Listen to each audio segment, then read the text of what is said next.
વિસ્તારમાં ગાજવીજ સાથે વરસાદ અને વિરમગામમાં ભારે વરસાદને પગલે નીચાણવાળા વિસ્તારોમાં પાણી ભરાઈ ગયા છે. મોટા પરકોટા ભરવાડી દરવાજા રેલવે સ્ટેશન જવાના માર્ગ પર પાણી ભરાયા છે. લોકોને આકરી ગરમીથી આંશિક રાહત મળી છે, પણ પાણી ભરાતા મુશ્કેલીઓનો સામનો કરવાનો પણ વારો આવ્યો છે.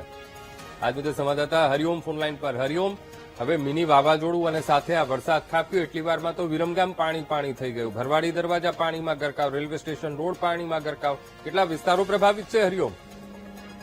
જી ચોક્કસથી ગઈકાલે રાત્રે અમદાવાદ ગ્રામ્યના ધંધુકા, ધોલેરા, ધોળકા સહિતના પંથકોમાં અચાનક મિની વાવાઝોડું ફૂંકાયું અને ત્યારબાદ મુશળધાર વરસાદ વરસ્યો હતો.